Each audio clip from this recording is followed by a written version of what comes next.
Steve Carney said it took a while to get into the room. Apparently we need a hall monitor or something. Glad you made it. Actually, I pushed him down to the bottom and kept him down there for a while. He's so rambunctious. There you go. Looks like they're still coming in.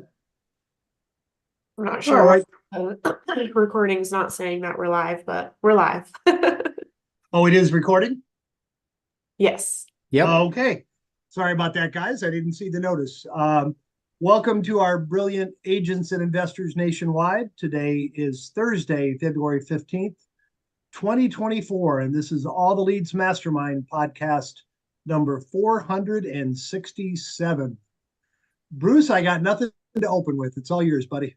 Oh man, you guys always throw it to me a little bit too fast, and I get to ramble for a little bit. So let me just kind of let those of you that are new here know that we do this every Thursday at 1 o'clock Eastern time.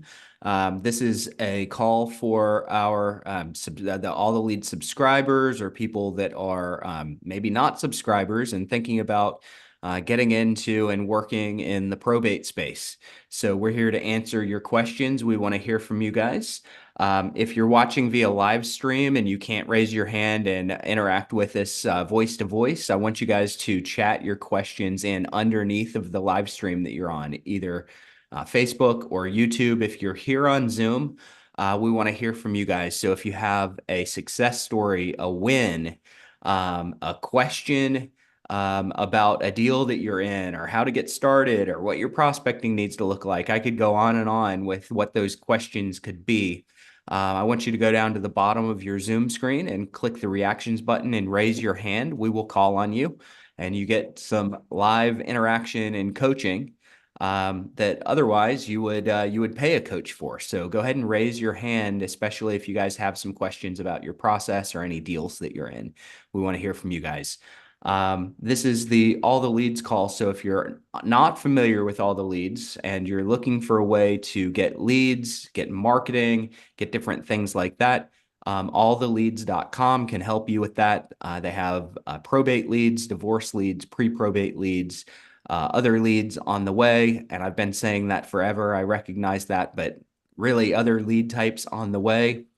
They can also handle your direct mail marketing, your websites, social media, blog posts, different things like that. So anything that's marketing related around these life transitions where you can get listing or purchase opportunities, you want to check out alltheleads.com. Okay. So with that said, coaches, do you guys have any experiences, any questions that we want to kind of get the creative and question juices flowing with? I got a lot of things that we could talk about, but sometimes we're just rambling until we hear some questions from you guys. So I'm looking at you, Steve. I'm looking at you, Mark. I'm looking at you, Kevin, Winston, some familiar faces on here. Dwayne, what are your questions? Hey, Bruce, I'll just throw a discussion point out real quick. My wife and I have been active realtors for 40 years. Really, the only time she does any business anymore is if one of our neighbors say, "Hey, come list our house," or one of our relatives, want to buy something. And she's actually sold two of our relatives a house in the last couple of weeks. And I wondered, she hasn't noticed in our market a significant difference because of all the upheaval over buyer agency and disclosure and all that. Probably the only noticeable effect, it used to be everybody was paying 3%. Now about half of them are paying 2.5%. So in our market, we haven't noticed a substantial difference. But we talked about it a few months ago. I just wondered if anybody has noticed a difference or what your take is. Are you doing anything differently? We talked about finding ways to capitalize and take advantage of that situation. So that might be a good, interesting topic to revisit. I'm sorry, Jim, you're talking about the difference between 2.5% or 3% commission. Is that what you're? Yeah. Well, no, I was just saying based on how is your market adjusted? Yeah, how's your market adjusted to the big NAR lawsuit, or have you noticed a difference? I haven't really seen any changes, to be honest with you, but I guess let me steer the conversation into that 3% or 2.5.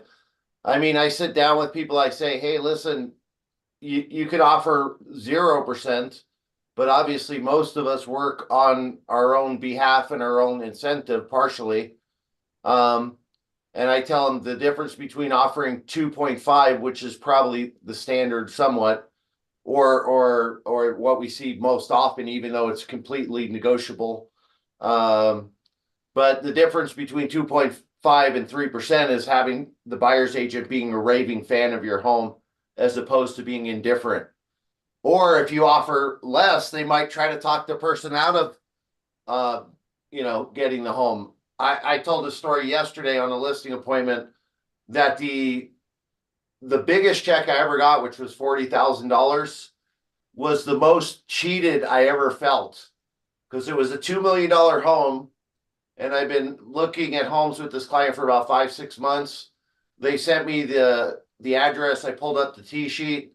I saw it was 2%. I was like, for sure they're going to buy this home.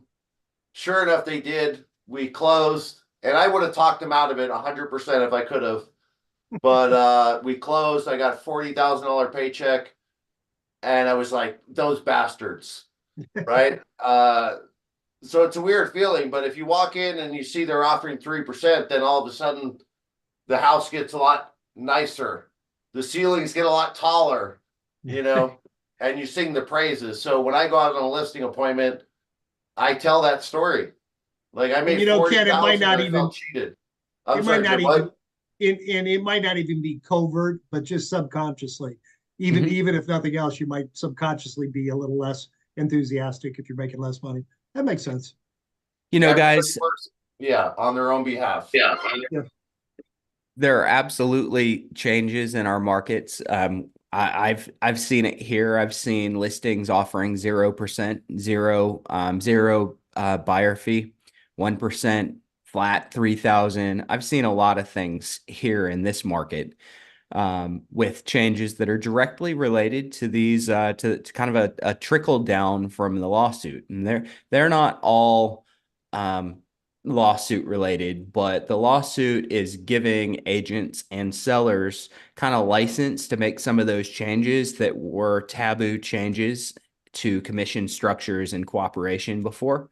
So there were things that were taboo that aren't quite as taboo now that the lawsuit has happened. So absolutely, there are some changes that are happening and in some markets. And if you're in a market that hasn't seen those changes, you probably will. And all I'm going to say is you should be on the forefront of being creative and offering unique value propositions and unique solutions, if you want to get ahead of the change and not having to react to everyone else being the change agents. So there are certainly some changes happening in different markets around the country. We're seeing a lot of them right here where I am. Yeah, I would just say I'm more readily disclosing that you can offer whatever you want. I mean, I'm kind of just saying, hey, listen, this lawsuit has happened, and it definitely, shows that there is no set commission, that we can offer whatever you want. But this is a system that's been in place for, a good 50 to 100 years. So these lawsuits are here. Full disclosure to you, Mr. or Mrs. Seller. But if you see that this has worked for many, many years, is this the time that we want to change it? Or should we just continue to go with the program that has consistently produced results? Totally up to you. But what do you think? And just handle it that way. Roger Lacey has a comment. He always has valuable insight if you want to unmute him. Yes, sir. Roger. Go ahead and unmute yourself. Thank you. I'm going to share what I shared yesterday, if you don't mind, Bruce, on what's working in my market and within the brokerage that I'm working within. A lot of guys, if you own your own brokerage, you make your own rules and live by them. When you're working for a brokerage, you've got to pretty much go with that. I work with the Weichert brand, and they're pretty conventional in their approach in presentation of listing with a very professional looking listing presentation and the like. I surprised everybody at a meeting one day when I said, I want to take a different approach to it, and I will make the presentation of my listing of the services that I have, and show them what the fees are and what they're going to get with that. It's going to wind up being somewhere in the neighborhood of around 2.5% to 3.5% based upon expenses that I come in, and those will be captured at the closing. But would you like to pay a commission to a buyer's agent? And with the silence, looking at everybody seeing on the screen, that's the stare that I get. What do you mean pay for a buyer's agent? And I said, well, there's we have a small MLS group here. Our board is just 2 counties, and we have about 3,000 agents that we have here. Every one of those agents know probably 50 to 150 people that might be interested in purchasing your house, especially with the inventory as low as it is. And we all share this one dynamic database that we send to our customers and work with, and we know that we're going to get good information and full disclosure from the buyer because of the regulations that Arkansas has in full disclosure. And there's a good reason for paying a buyer's agent, and they typically say, well, what are you talking about? I said, well, let's look at it from a different standpoint also. And what's that? Where does all of the agent compensation come from? Ultimately, where does it all come from? They look at me, and the smart ones will say it comes from the buyer. If they don't know that all of the compensation for agents comes from the buyer, all of a sudden they look at me and go, oh. And I said, you've agreed for my 3.3%, 3.1% for the services that I'm providing for you and the expenses that I'm incurring in advance and the like. But those guys are working as hard with trying to do that. And I feel like that attracting them might be a very valid way of getting your house sold. And we do get multiple offers in this market because of the lack of inventory. And there may be some value in paying that agent to get to show your property and get multiple agents. What do you feel about if you feel like 3%, which is what is a number that's tossed around a lot, or 2.5% is worth paying the buyer paying for his own agent? How do you feel about the advertising that will do that? The difference is this: you only see the money come out of your side of the contract when it closes, because the closing disclosure, the HUD-1 that is presented to you, all of those costs are derived from the listing agreement that we have, but it all comes from the buyer. Let's up the price to a price where we can pay that buyer will be able to pay his agent something. It's working very well for me in my market. I've got a small market. There's a lot of competition in even in our market, and a very huge lack. I think we've got 1 month's inventory from 100 to 250,000, and we've only got 2 months inventory in from 250 to 500. So you have inventory in the 150 to 250 range. You have inventory in that price range. We have it's 1 month. I mean, it's like less than 30 days. It's on the market. That's basically what I'm saying is, and so there's another reason to entice the agents to get in here. We're probably going to have, and it works well for me in my market. And if you can adopt the language, I think it's really a pretty good value builder and educator for sellers that they're not really paying that. It's not their money. They don't even see it. All right, cool. Good. I like it. Hey, that does speak directly to kind of the changes. So you guys really need to be prepared to be able to go in on your appointments, whether you're an investor, a wholesaler, a real estate agent, you kind of do a combination of all three, or innovations. You need to be able to go in and offer alternatives with really good explanations to sellers on how the process works, along with options. That's the key to everything. In most cases, many of you have other sources of business, that you other lead types and things like that. But in most cases, we are presenting to people that are going through some kind of life transition. And the one thing that they need that's going to differentiate you from the 15,000 other realtors like are in my market, and the investors, is going to be the options that I am presenting and you're presenting. So you need to be able to go in with listing options if you're a listing agent. You need to go in with different investing options if you're looking to buy cash. Options are what win you guys the business.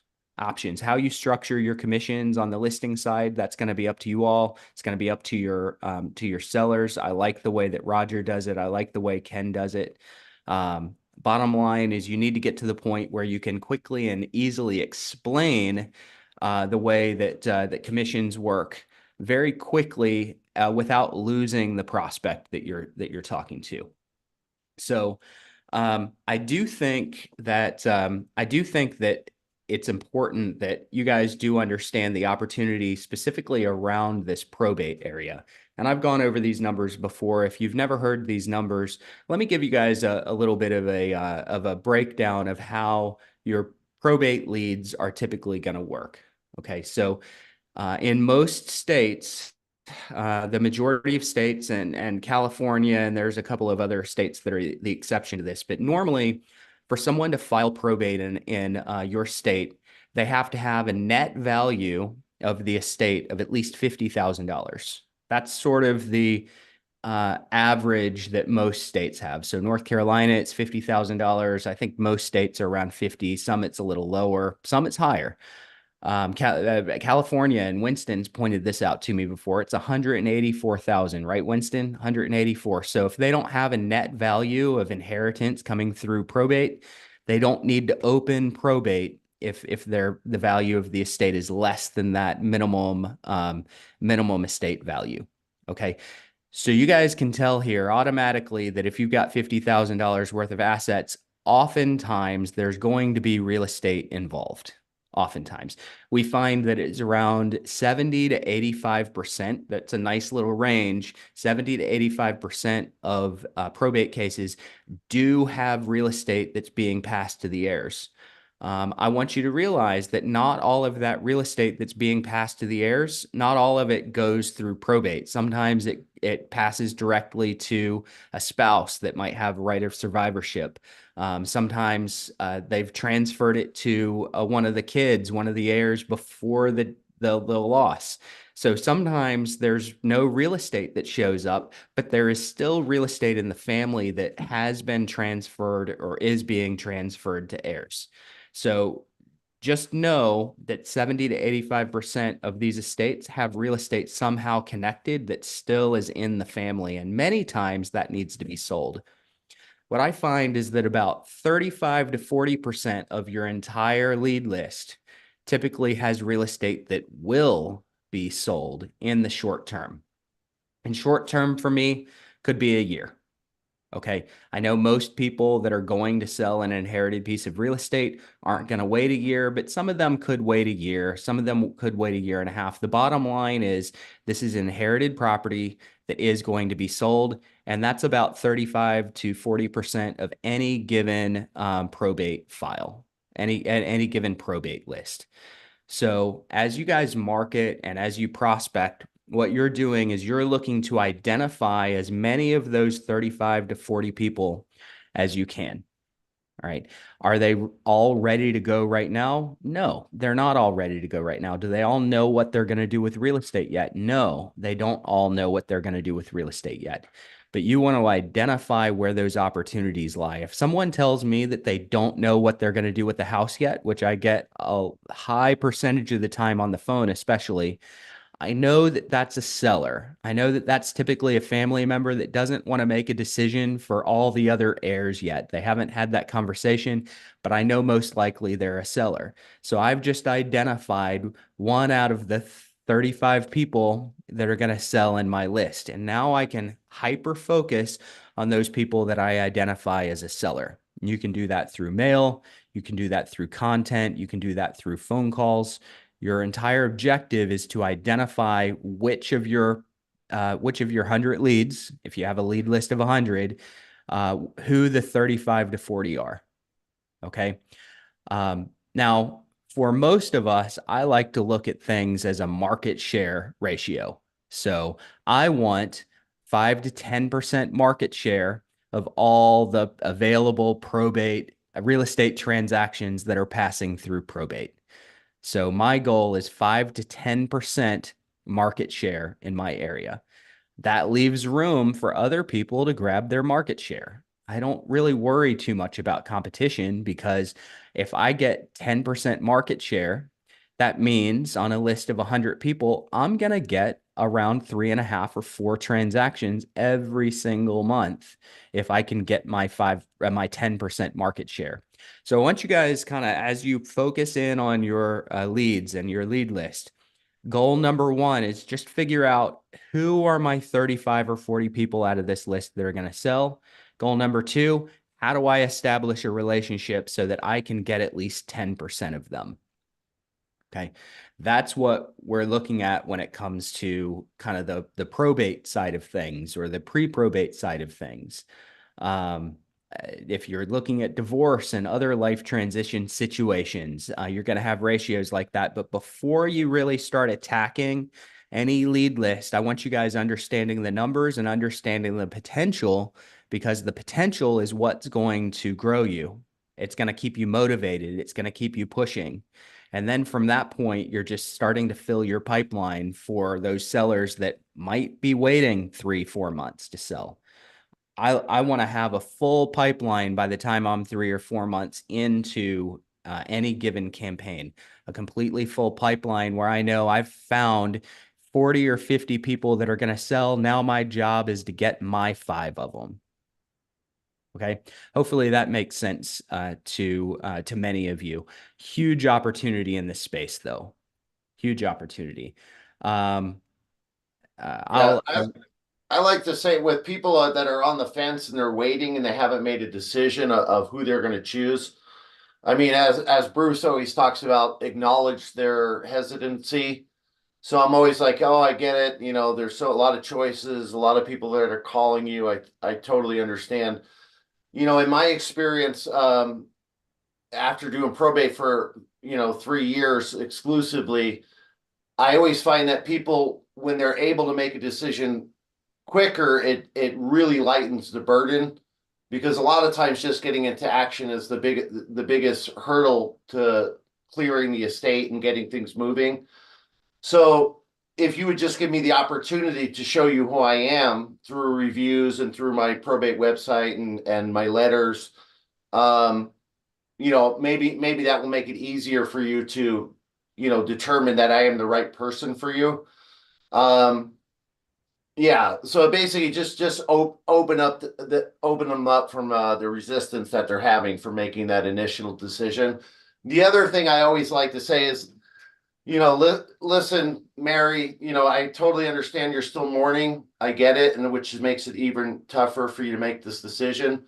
But your mom has worked her whole life to buy this house and put her life's work and energy into it, and she's passed it along to you. So the absolute worst thing that can happen is that you don't take action and get this estate settled and actually get the money from the estate so your life can be better, like your mom would probably want.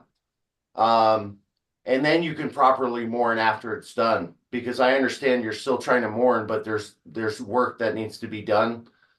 So the best way you can properly mourn your mother and also show the appreciation for all the work she's put in and for what she wants to give you is to get into action and get this thing settled, you know. And I try to say it in the most respectful way possible, but it's the truth that, you know, people that don't take action and they maybe don't sell the house and let the house, you know, get in bad shape, that's not what the parent wants for the child. So, you know, always come with that you know, service in mind, but give them something that they can hold on to that truly makes sense to help them move forward.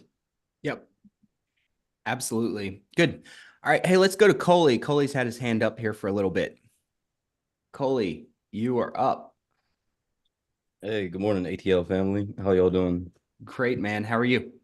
I'm pretty well. So I asked this question before about working with a public administrator appointed by the county. So I found their mailing information, and my plan of action was to mail them, but I'm not sure if that's the most effective course of action to really touch base with the county administrator, because there's no identified name. There's just an address. So I just wanted to know what would be the best course of action to follow up with that lead. All right. So county administrator, you only have an address. Where does the address go? Is it a house or an office or what is it? It looks like an office building. An office. Mhm. Could you pop in? How far away is it? No, it's probably driving distance, probably 10 minutes. Okay, so number one is I would want to pop in. I want a high value relationship like that. Mhm. I want to get face to face if I can. Mhm. So I would pop in. Second, if you're not going to pop in, or maybe you try to stop by and there's nobody available, or you can't get through a gatekeeper or something like that. By the way, public administrator probably doesn't have a gatekeeper. But let's say you're not able to get in front of anyone, I would just do a simple Google search of the address and the name, and there will highly likely, if it's a business, be a phone number tied to it.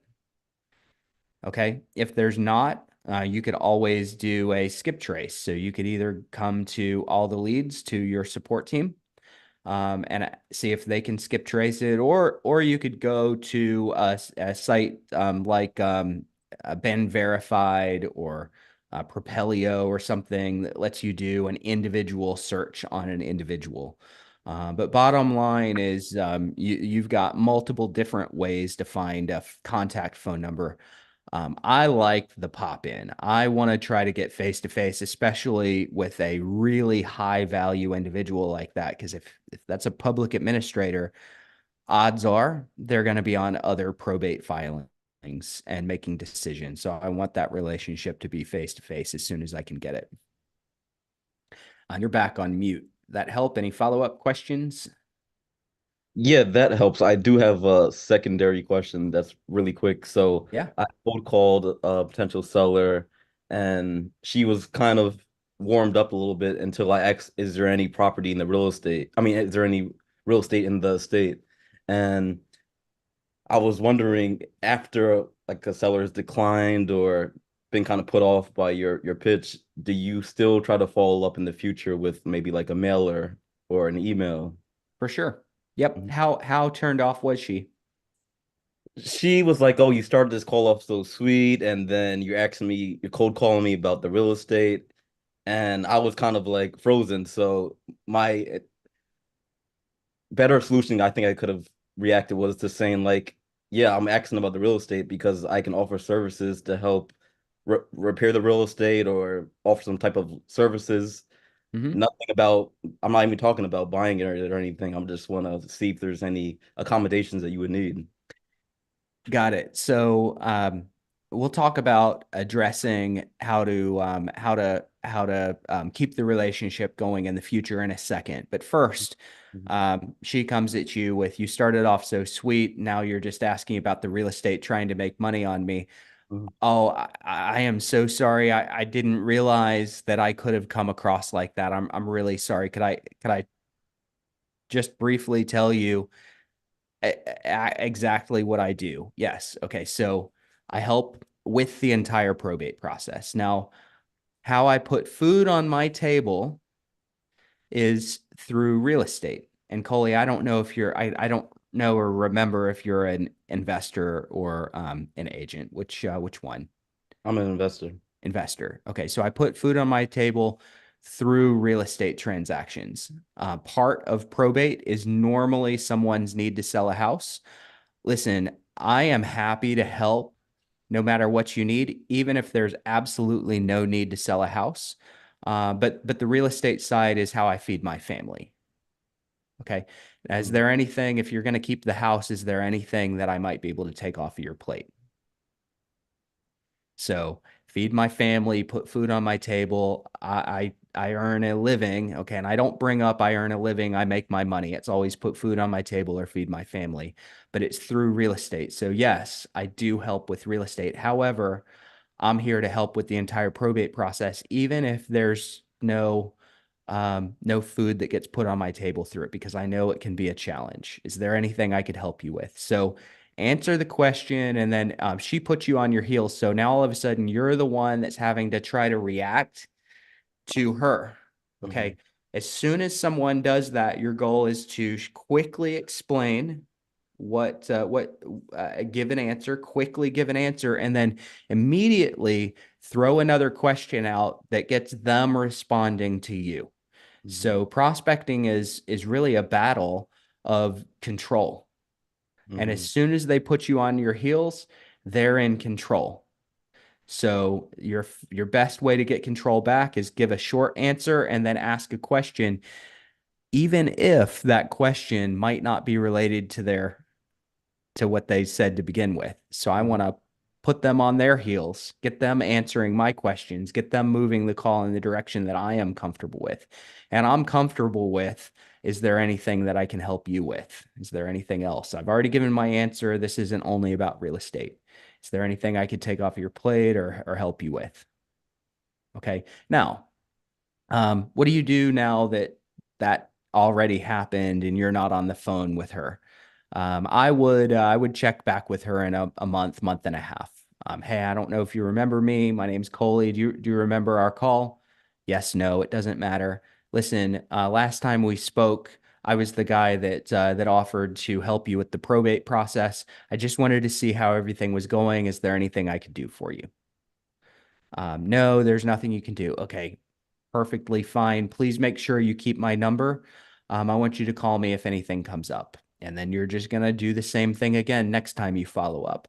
Give it enough time for her to kind of forget the nuance that maybe made her upset last time. And that might be a month, might be a couple of weeks, up to you. I would say the awesome thing is that it sounds like you built good rapport from the start of the conversation. And that might be a learning lesson that you need to stay in rapport just a little bit longer before you pivot the conversation to real estate. And maybe softer, pivot it in a softer way. A question I always ask, like when the conversation does pivot, is there any real estate, and are you thinking about moving into it or renting it? Or are you thinking about getting it sold? Because I can help you with any of that, no matter what you need. And that way it sounds less, like you're a vulture, like you're just trying to get to your money, and you are coming more from service. But there's definitely the positive that you built some good rapport, right? I mean, she said, you sound so sweet. I get all the time people say, you're the only one that asks me how I'm doing. So I know, like, out of 30 other people that called her, or whoever that person is, that I built the best rapport.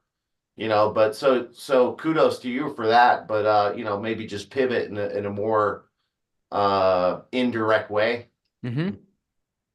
Yep, absolutely. Oh, by the way, on the real estate topic, yeah, it could be helping if the family has to sell real estate. It could be helping advise on how to get the property title changed, mortgages refinanced. There's lots of things that are involved with the real estate process. So I'm not only in it to make money.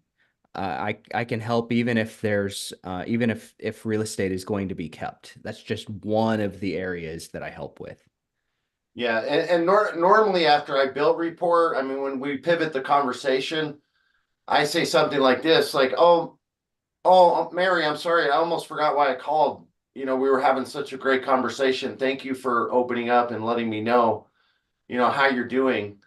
But yeah, Mary, for people like yourself, like good people who lost somebody, a loved one, maybe the closest person in their life, that's why I have this probate service that I offer, because I know, when you lose somebody, you're going through a lot of emotions, a lot of pain, a lot of struggle, and it's hard to make a clear decision. And that's why I have this team, so to try to take the burden off your shoulders. And that's why we can help you with everything related to probate. But so that's why you've put together your team, because you are not that person that's just trying to get the money, because you understand what they're going through. Yep. You got to always come from a place of understanding before anything, especially in a probate situation. Absolutely. Yeah. All right, Cole, you good? Anything else? No, that helps big time, Bruce. I do like your little prompt as far as saying, may I ask about it? So asking for permission always, I think, is a good way to segue in there. Awesome. Cool. All right, let's go to George. George, how's it going? Good. And you? Good. Thank you. Question, is the public administrator the same as the local probate clerk? Is that the same person? No. No. So when probate needs to be filed, it's filed at the clerk's office, and could be various different people that file for probate. Most of the time, it's a family member. Sometimes the family member asks the attorney to go do the filing. Sometimes there is no family member that either there's no family or there's no family member that wants to take responsibility. Okay. So once that application for probate goes through, the clerk and whoever has applied is going to pick a court date to have the court approve the probate application. So you go into the courthouse and you make your application, and you get a court date a week out, 2 weeks out, 2 months out in some areas, but normally a few weeks out. And you go to court, and the court will say, let me look at all the documents, let me look at the application, and then the court will decide who is going to be the personal representative.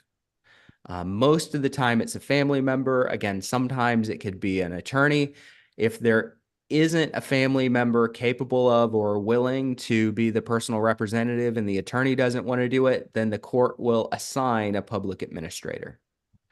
So that public administrator often gets multiple assignments a year. In some cases, every month, that public administrator might be assigned to many different probate cases where there is no family member that's going to be the PR. Okay, thank you. Yep. So they're not a court employee, but they're kind of a expert, so to speak, that the court trusts to handle the probate filings. Thank you. Yep.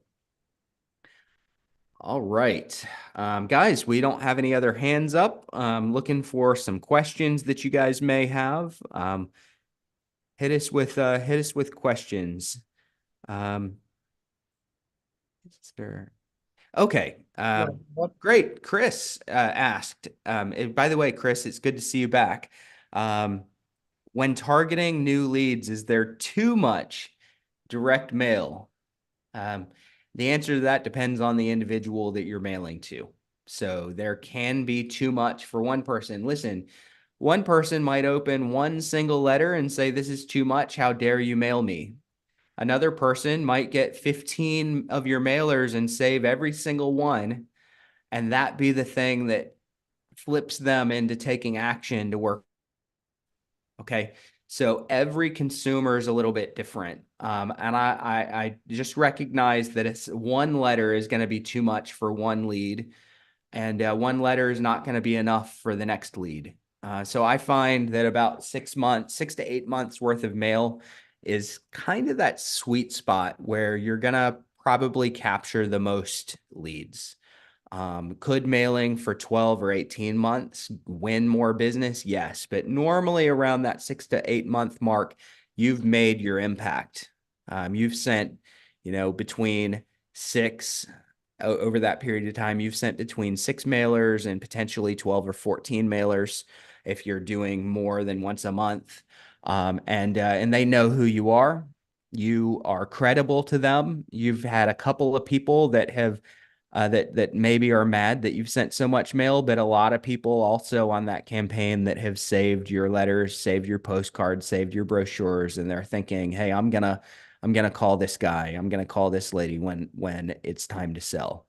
So I want you to recognize that whatever campaign you pick and however many things you send, mail touches you send, it's going to be too much for one and not enough for another and just right for another one of your leads. And the point is to send enough to where it's just right for a big segment of your leads. And of course, you guys are calling as well. If you're only sending mail, you need to get on the phone too. But mail campaigns are an amazing supplement to your call. They really help warm that phone call up. Hopefully that helps. Good to see you though, Chris. Kristen. Bruce, Yeah. whenever we talk about it, I always want to add that if you're on a bit of a budget, maybe you're only doing 3 or 4 or 5 mailings, we do have a specialized 6 and 12-month letter that we recommend that you send out to everybody, because it acknowledges, hey, it's been a while. The phone was probably ringing off the hook. I doubt anybody's contacted you, but I haven't forgot about you. Are you ready to sell the place yet? I always had great conversion on the year-old leads. I really did. And you shouldn't have to mail as many of them out because you probably eliminated 80% of your list or 90% of your list by then. Mm-hmm. Yep. Awesome. Cool. Yeah. Well, and scrub those leads like we discussed a few episodes back, that you can scrub those older leads so you know who you should be mailing to. Yep. But yeah, following up with the old leads is definitely a fantastic way to get business. No question about it. Yeah. So Kristen had raised her hand. Kristen, your hand is not there. It is. Okay. I'm going to go to Kristen first since we lost you, and then Anna or Anna Maria, whichever one you go by, we'll call on you next. Kristen, what can we help you with? Hey, good afternoon. Question back to your topic on public administrators. How exactly do you identify that it's a public administrator versus a family member administrator? Is it saying on their public administrator, or not just always? I want you guys to know that it normally public administrator is not the norm. It might be 1-2% of probate filings, so it's a low percentage. Sometimes they're acknowledged as the public administrator on the probate filing, in which case when you get your leads, it'll say public administrator. So I've seen leads and it says Bruce Hill - public administrator on my lead. And that's because that's how they filed. Okay. Or that's because that's how it was assigned after the court date. But sometimes it's just a name. Occasionally it's just a name, and you talk to them and they'll just tell you, hey, I'm not a family member, I'm a public administrator. It's going to be, I've probably spoken with 5 or 6 public administrators over my 9 years in the probate space. So it doesn't come up crazy often, but when it does, you want to glom on to that relationship for sure. And hopefully it's listed on the filing, but it's not always listed on the filing. And Kristen, you're back on mute. Any follow-up questions to that? Not to that, but to the other topic on the mailers. So, well, the follow-up calls, should I say. So I am having a challenge with getting someone on the phone numbers that I've gotten. Mm-hmm. So how deeply do you go in trying to get to them? Like, how else should we approach trying to get in touch with them if those numbers aren't working? For sure. Yep. So I am going to try a phone number typically about 12 times over the course of a 6-month campaign, as long as I know that the number or think that the number might be good. Okay. Obviously, sometimes you're calling Bruce and someone answers is Bob's Pizza Shop. Well, that's not a good number. It's disconnected. Okay. Those things happen. That's skip tracing. It's not 100%. As a matter of fact, it's not even a really, really high percentage. It's one of the reasons that all the leads give so many different contacts and phone numbers, because on each lead, you're normally going to have at least one number that isn't in service anymore, at least. Okay. So if you have just sort of exhausted those phone numbers, you might run a separate subscription to like a Ben Verified or Propelio or something like that, where you can go do a little digging. One of the things that I'll do if I can't get anyone through the phone numbers provided, and I do want everyone to know that the phone numbers that all the leads does give are second to none. I've seen lead sources all over the place, and they all have bad phone numbers on them. So really good phone numbers with all the leads, but it's not 100%. So if I can't get anyone using the phone numbers that I'm having, sometimes I'll go look the obituary up and I'll see if I can figure out who the survivors were. So who the decedent was survived by. And then I will do an individual skip trace against those people, given a name and a location. And I'll try to find phone numbers that way as well. So most of the time I do it with a separate skip trace. Tim, I believe, and I don't want to speak for ATL, but I believe that if you identify an error that maybe wasn't listed on your leads, you could send it to all the leads and have them have us do a search on that person. Is that correct, or am I off? You're on mute. I didn't realize I was talking to the sky. Yeah, absolutely. If you need some help, and every once in a while you run into somebody either that wasn't on the error list, we didn't furnish it to you, and you found an additional person, need a little help, we'll be happy to do it. I mean, obviously, we're not sitting there to you give us a whole bunch of list of people to go skip trace, but we'll certainly help you whenever we have the opportunity to do that. The other thing that sometimes happens, and this is an interesting thing that has happened to us, is that we'll furnish a list and we'll put out here's 4 or 5 errors that we found, particularly on Probate Plus, and the person who's actually administering the estate goes, "Oh, I didn't know about them." And we're identifying people that they don't find, because we do a pretty deep dive into all of this, and we don't just use one source. We have multiple sourcing for everything that we look at, and so it oftentimes we'll find more than anybody else will. So it's kind of usually the other way around. But you find somebody you need some help with, we're here to help. We'll do anything we can to make your life easier, and that's what we're here for. Just let support know, and we'll take care of it for you. Yep. Yeah, but I'm on the phone regularly calling these leads, and they're fantastic. The numbers are so good. But I would say dialer. I mean, I don't think I would have the kind of success that I have if I wasn't using a dialer. Of course, if that's legal in your state and if your company's okay with it. The other thing is vary the times you're calling. Again, the prospects that I'm looking for are the people that really do want to build a better connection. I find that I reach those people in the late afternoon, where they're winding down for the day and they have more time to talk. And the probability of them picking up the phone is higher. I mean, if I'm running to an appointment and somebody calls me, I might not pick up that phone, but if they call me in the evening when I'm settling down, there's a higher probability I'm going to pick up the number.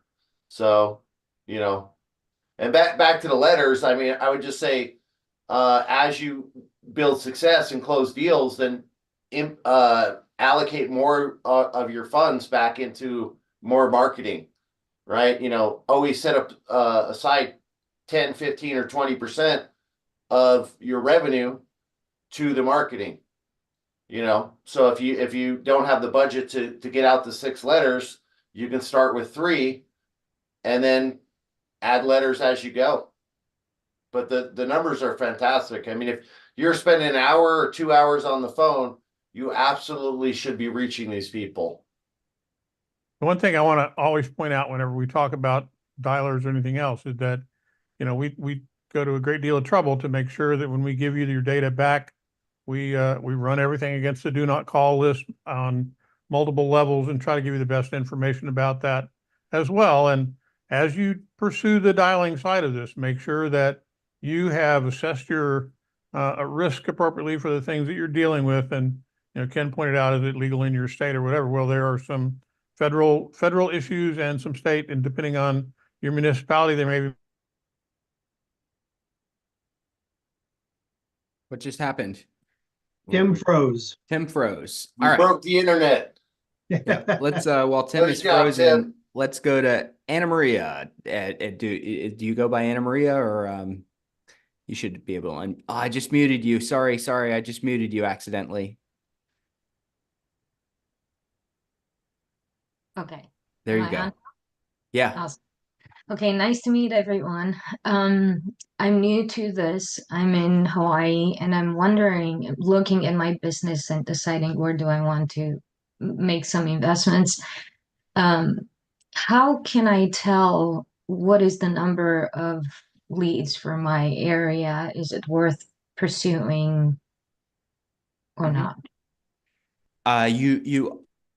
You do already know the number of your leads and you're trying I to figure don't out, or you don't know how many know. leads? I don't know how many leads are in this area, and I don't know if the program is pay per lead or a fixed membership. It's fixed. So what you want to do is go to alltheleads.com and then check your county, or you can go to alltheleads.com and chat or call the sales team. There's a phone number there. There's also a chat bot in the bottom right. And there's also a button that says check your county for the number of leads. So we can give you good lead estimates. What happens, let's pretend for a minute, because 100 leads is not the norm, but let's just pretend that your area, the county, averages 100 leads a month. Well, 1 month is going to be 87 and another month is going to be 140. Can't control the number of people that pass away and have enough assets to have to go through probate, but it'll be an average. I find that,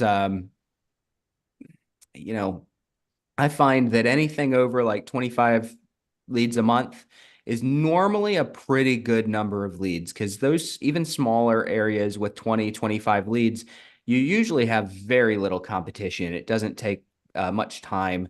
And remember, around 35 to 40% of leads that go through probate are going to sell a house. So if that 35 to 40% is too little for you, then maybe don't pursue it.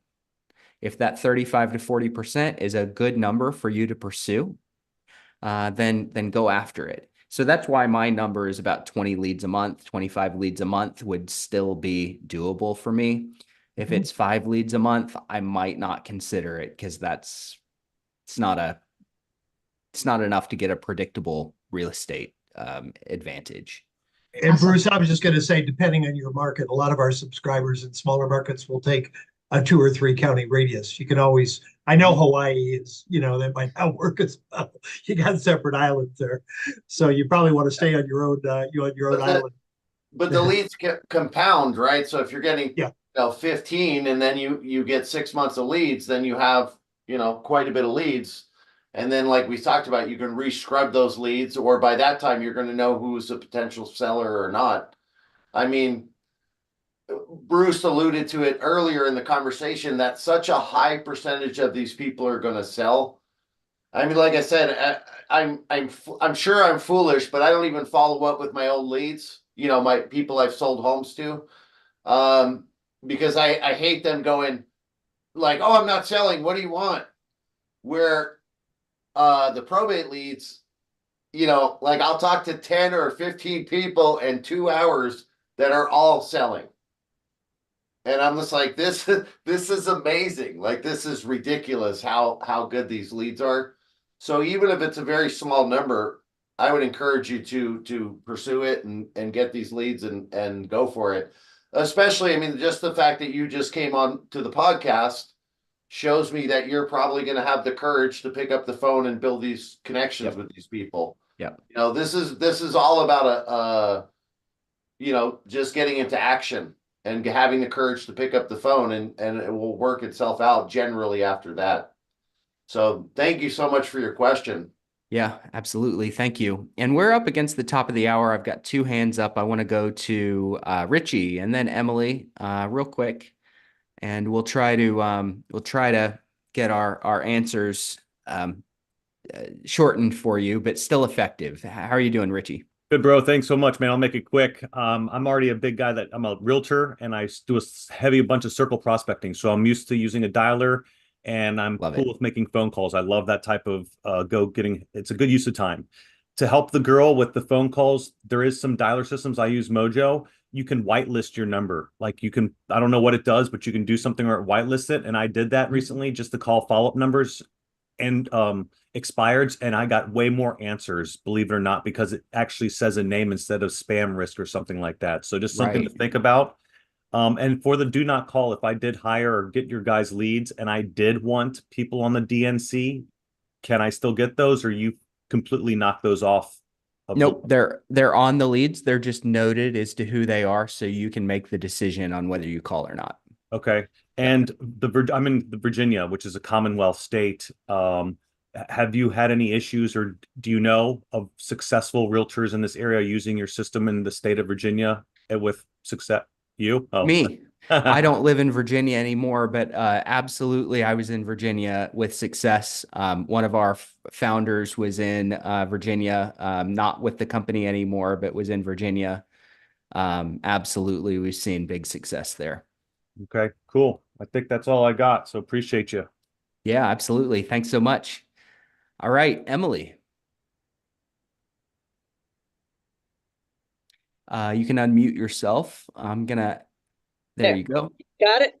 Got Okay, it. yeah, just a comment that a way to find out if it's going to be feasible is go to the county courthouse and look up how many actually did file in the last 2 months or something. And then you have an idea of how many you're going to get per month. And I have now, that's my comment. The question I have is, he mentioned something about you could bring in more counties. Sure. Yeah, absolutely. You could, But if you live in one area, you could add on any county that you want. well, my question is, when I talked to somebody in sales, they said, well, no, it's a flat fee per county. And when there's 2 people per month, and then I'm paying for 3 counties, I don't get that. Unless I can rope all the counties into one flat fee. Oh no, yeah, it's per county. It's a fee per month per county, and different counties deliver leads on a different schedule. So normally it's close. So I'll get like 3 counties, and I may get one county around the 15th of each month, and another county I might get around the 20th. And so the charge for the next file that's coming up is basically paid at the time that your last lead set was delivered. So if I get a lead set today, I'm going to pay for the researcher to go and give me my leads next month. And Bruce, okay. I think I heard Emily say that she's only getting 2 leads per month in her county. And if that's the case, then you could take all the counties around you and only get 10. You're right. That is that what you said, Emily? Is that what you said, maybe Emily? I misunderstood.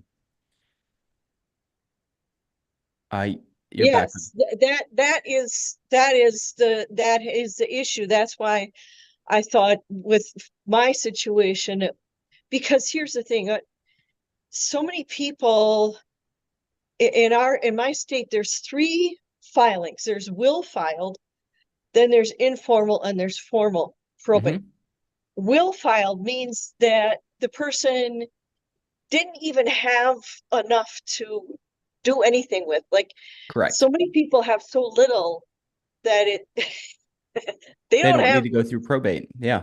Yeah, they have like $10,000 to their name and no house. Mm-hmm. Yep.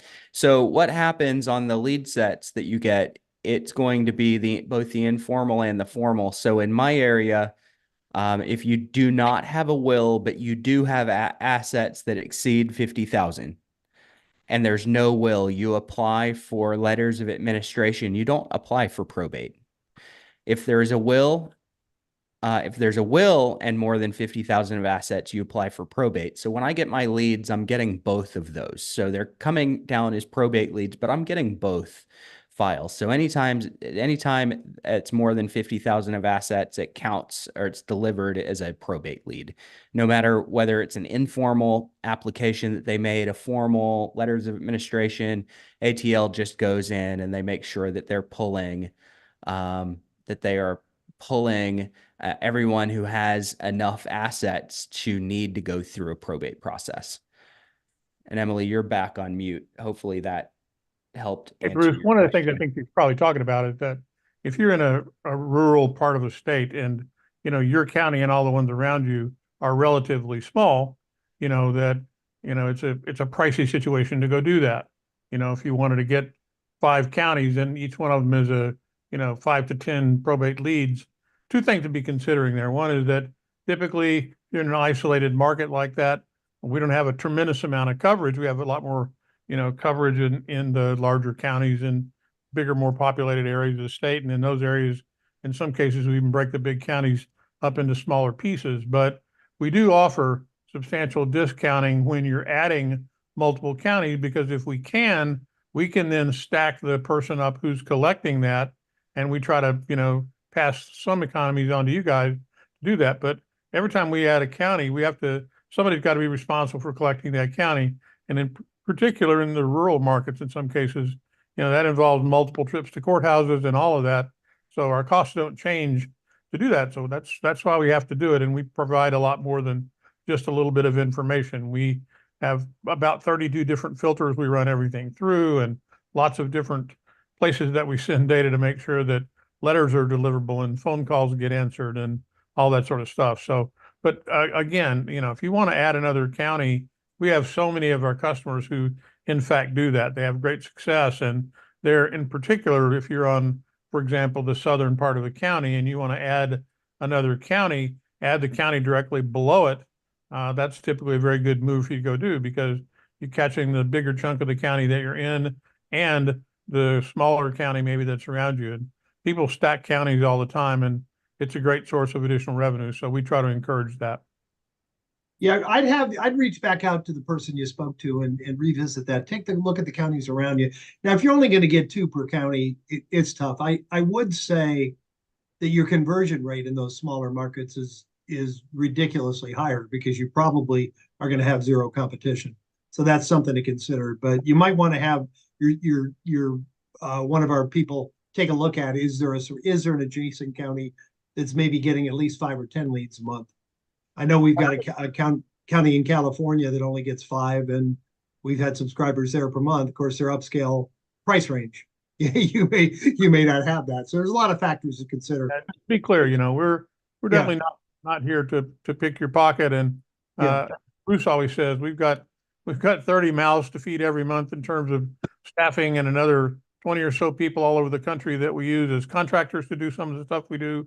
So, we've got a lot of mouths to feed, but we provide good value, and we're sure that we provide the best possible value for you. But we're here to help you. So if there's some things we can do to accommodate you, we'll be glad to do that. And I think we're well past the top of the hour, and unless anybody else has anything. Bruce? Let's go to Jim. All right. I want to thank each and every one of you for being here today. Particularly thank Coley and George and Kristen and Anna Maria and Richie and Emily, who actively participated. And I want to challenge each of you, take one idea that inspired you on this call, go out and put it into practice, and please come back next Thursday and share your results with the group. Have a great week, everybody. Same time next Thursday. Take care.